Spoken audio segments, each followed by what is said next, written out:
For over 50 years, one undisputed giant has completely dominated the Aussie fast food space, Maccas, and they don't take kindly to anyone challenging that dominance. They maintain a remarkably strict intellectual property portfolio guarded by an absolute army of highly paid corporate lawyers. These attorneys are always ready to crush any local cafe or suburban diner that even dreams of using a name sounding remotely like the word Mac. This aggressive legal strategy has allowed McDonald's to operate for decades with an aura of total, unquestionable invincibility. But in the strange, isolated fast food ecosystem of Australia, that invincibility was recently shattered in the most embarrassing, highly public way imaginable. In early 2020, Australia's second largest fast food chain decided to stop playing by the polite, unwritten rules of corporate competition. They launched a product that was a direct, unapologetic clone of the most famous hamburger on earth. They constructed a double-decker burger with special sauce, lettuce, cheese, pickles, and onions on a sesame seed bun, and they called it the Big Jack.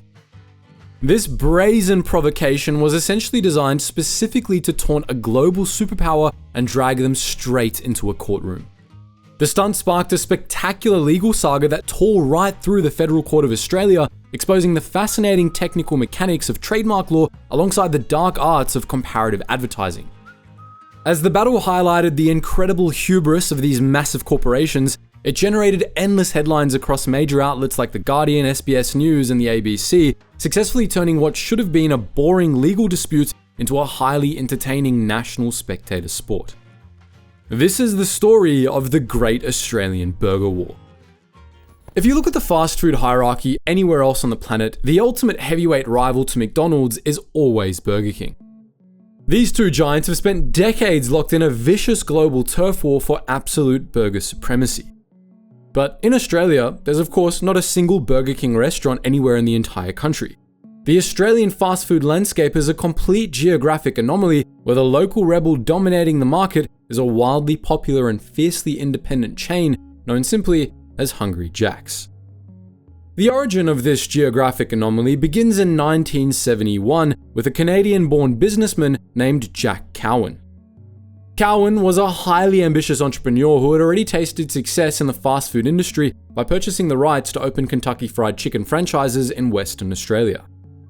Looking for his next major expansion, he secured the master franchise rights to bring the massive Burger King brand to Australia. He had the financial backing, the supply chain logistics mapped out, and a clear vision to roll out the royal branding across the country. There was just one massive and incredibly embarrassing problem standing in his way.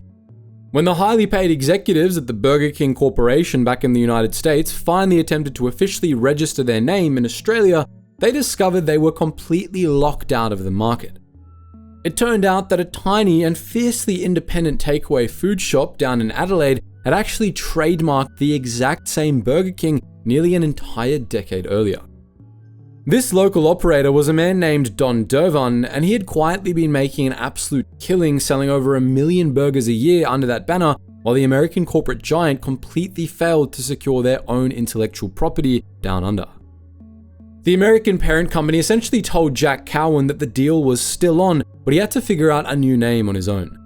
They handed him a list of pre-existing alternative trademarks that their parent company, Pillsbury, had registered over the years for various subsidiary brands and grocery items.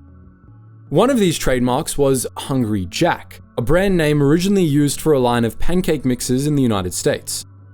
Cowan, noticing that it matched his own first name, added an apostrophe and an S to make it sound proprietary. On April 18, 1971, the very first Hungry Jack's opened its doors in the Perth suburb of Innaloo. This was exactly the same year that McDonald's opened its first Australian location on the opposite side of the country in the Sydney suburb of Yagoona. From that moment, Hungry Jack's was fundamentally different from a standard Burger King franchise. Because Cowan couldn't rely on the global Burger King brand recognition, he had to build an entirely new cultural identity from the ground up.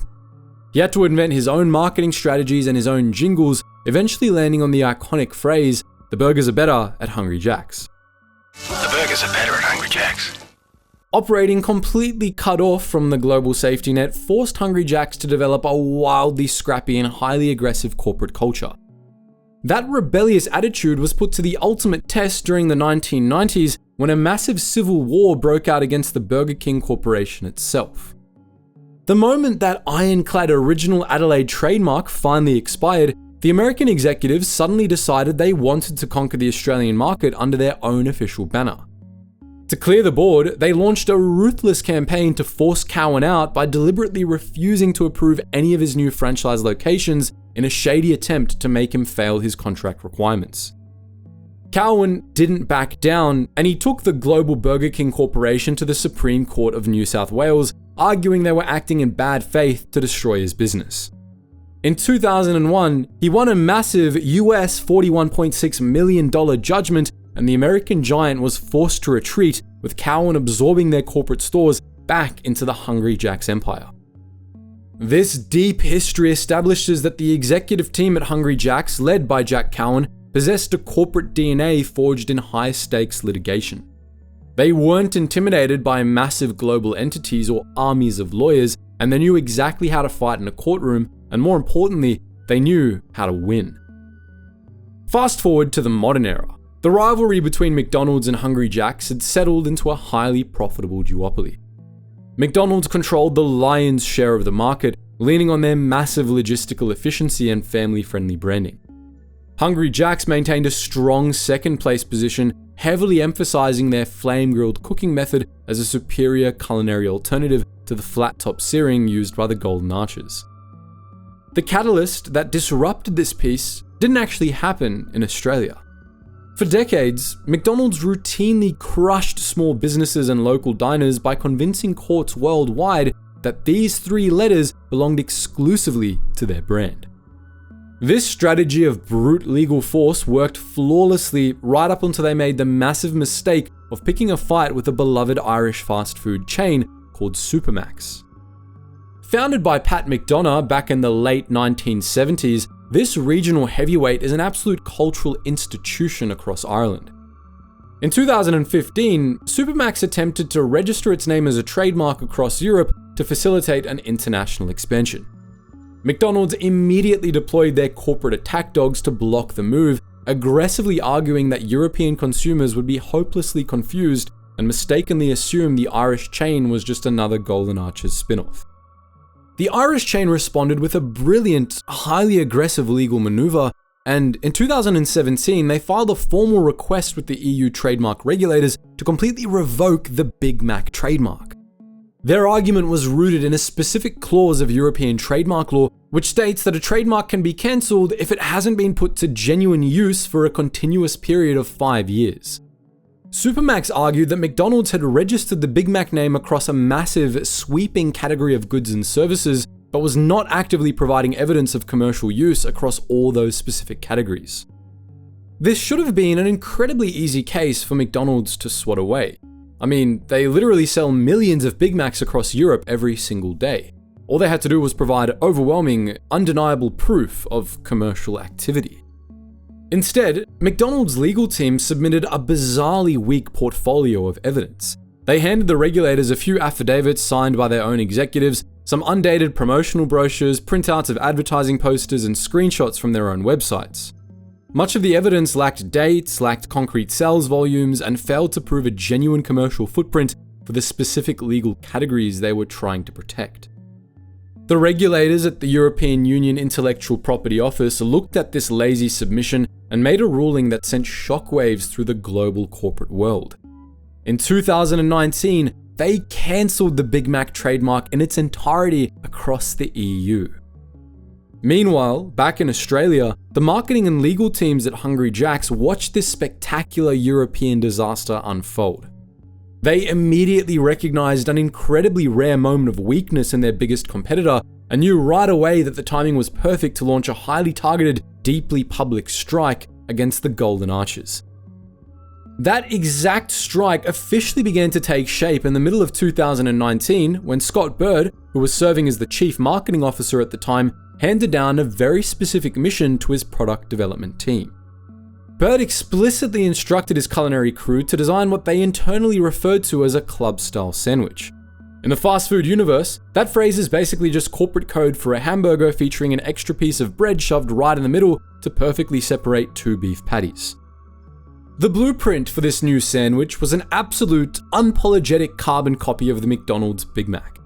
The Hungry Jack's culinary team took that globally recognized formula of two beef patties, special sauce, lettuce, cheese, pickles, and onions stacked on a sesame seed bun and simply cloned it layer for layer. Two all beef patties, special sauce, lettuce, cheese, pickles, onions on a sesame seed bun. Two all beef patties, special sauce, lettuce, cheese, pickles, onions on a sesame seed bun. Oh, got him!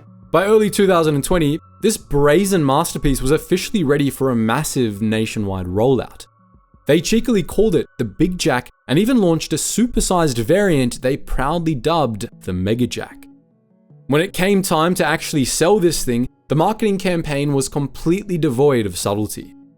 Hungry Jack's blasted ads across Australian television and social media networks featuring extreme, mouth-watering close-ups of the burger. But instead of trying to hide the obvious similarities, they aggressively weaponized them. Big Jack, now at Hungry Jack's. Bigger, better, flamier, special sauce and flame-grilled Aussie beef. Get free delivery for a limited time only at Hungry Jack's. The burgers are better.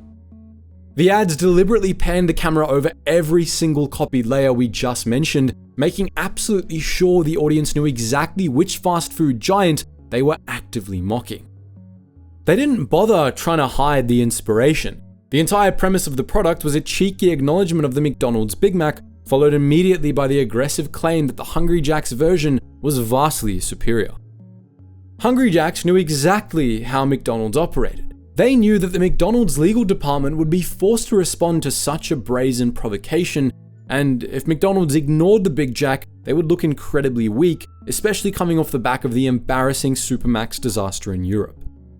Failing to defend their trademark in Australia could set a dangerous precedent for future intellectual property disputes. But if McDonald's took the bait and sued, they would hand Hungry Jack's millions of dollars in free wall-to-wall media coverage. The news cycle would be dominated by the lawsuit, guaranteeing that every single person in the country would hear about the new burger. It was a flawless, asymmetric marketing strategy that leveraged the massive legal weight of McDonald's against itself. Someone's suing Hungry Jack's. They reckon Aussies are confusing the Big Jack with some American burger, but the Big Jack's clearly bigger with 25% more Aussie beef, flame grilled with a barbecue taste. And you can only get the Big Jack at Hungry Jack's. The burgers are better.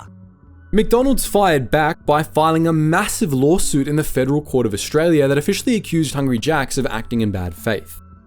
Their furious legal team alleged that the rival chain had deliberately imitated the distinctive build and branding of the Big Mac. McDonald's demanded the immediate cancellation of the Big Jack trademarks alongside heavy financial damages, and they even pushed for a sweeping court order that would force Hungry Jack's to physically destroy every single menu, sign, and promotional wrapper bearing the offending name. But the ensuing courtroom showdown ultimately came down to a very specific and highly technical interpretation of the Australian Trademarks Act of 1995. The absolute biggest weapon in the McDonald's legal arsenal was Section 120 of this act, which deals directly with the complex concept of deceptive similarity. McDonald's legal team argued that Big Jack was deceptively similar to Big Mac. They pointed out that the names possessed an identical rhythm and rhyme scheme, and they highlighted the physical construction of the burger itself, noting the identical layering of ingredients and the middle bun. They painted a picture of a confused, average consumer who might stumble into a fast food restaurant, see the words Big Jack on a menu board, and mistakenly assume that the product was somehow affiliated with, endorsed by, or manufactured by McDonald's. The Hungry Jack's defense strategy was aggressively straightforward. They argued that Australian consumers possess basic common sense. When a customer walks into a Hungry Jack's restaurant, they're surrounded by massive red and yellow logos. The staff are wearing specific Hungry Jack's uniforms, and the menu boards are distinctly branded with the Hungry Jack's corporate identity. The idea that a customer would somehow experience a lapse in spatial awareness, forget what building they were standing in, and assume they were buying a McDonald's product was presented as completely ludicrous. Furthermore, they leaned heavily into the established cultural context of the two brands.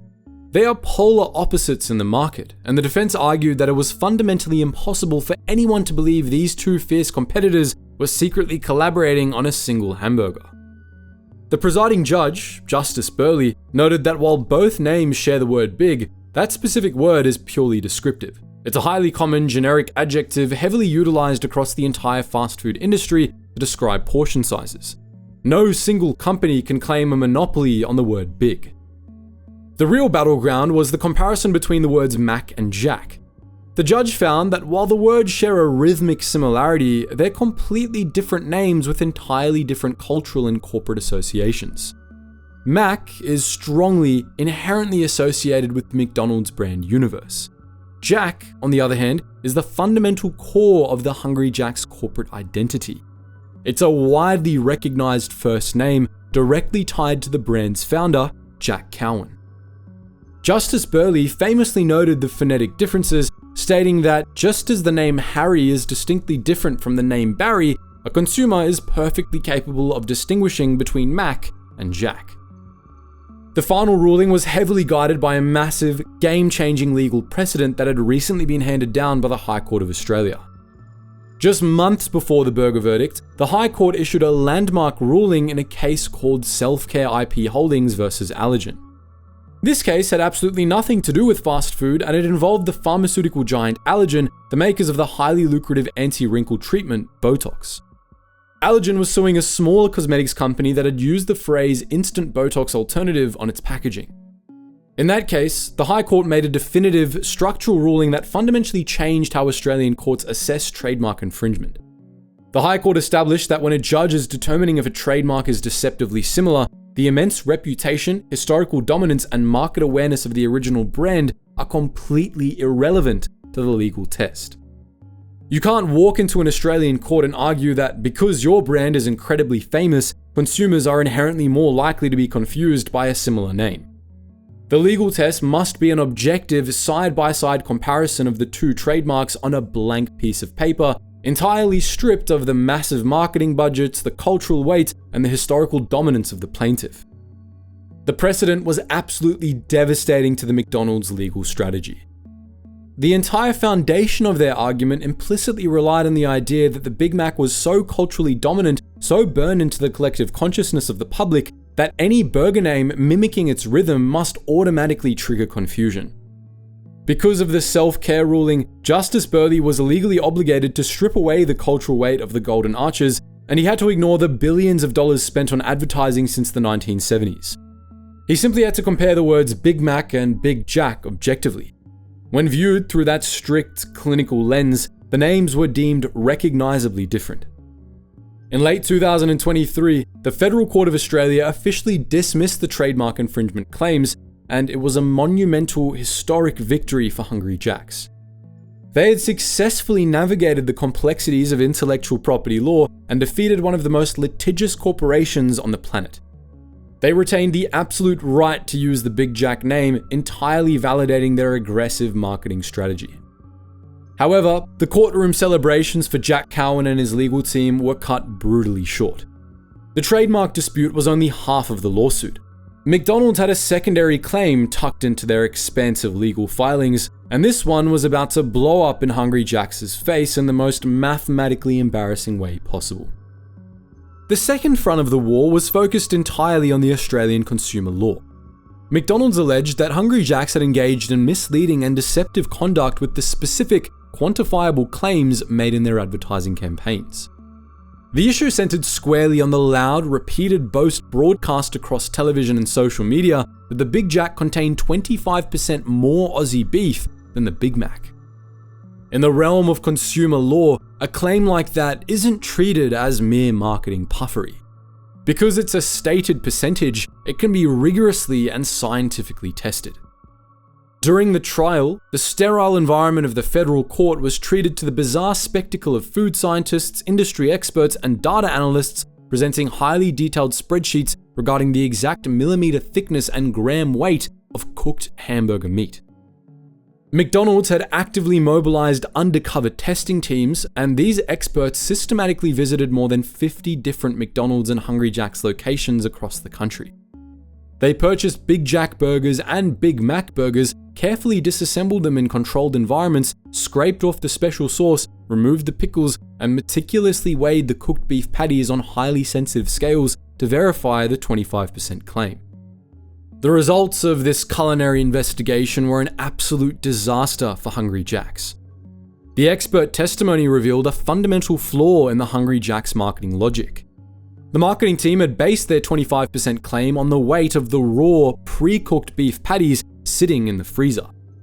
Hungry Jack's flame-grilled cooking method subjects the meat to direct, intense heat, which renders out significantly more fat, water, and moisture than the flat-top searing method utilized by McDonald's. When the scientific experts weighed the actual physical cooked patties that were being handed to the customers across the counter, the weight difference was nowhere near the advertised claim. Shrinkage had destroyed the marketing department's math. Justice Burley reviewed the extensive data and the expert spreadsheets. He concluded that the cooked meat in the Big Jack was only between 12.5% and 15.3% heavier than the meat in the Big Mac. The court determined that Hungry Jack's had made a material misrepresentation to the Australian public. The court ruled that Hungry Jack's was officially liable for breaching Section 18 of the Australian Consumer Law, and while they had won the right to keep the cheeky name, they were found legally guilty of deceiving the very same customers they were trying to impress. The case was referred to a separate liability hearing to determine the exact financial penalties, ensuring that Hungry Jack's would end up paying a hefty public price for exaggerating the size of their patties. When the dust finally settled on the federal court proceedings, both sides issued statements claiming a partial victory. But the reality of the situation is incredibly clear to anyone analysing the business outcomes. Following the European disaster with Supermax, the Australian ruling set yet another terrifying precedent for McDonald's, proving that their intellectual property shield is remarkably brittle when challenged by a competent opponent.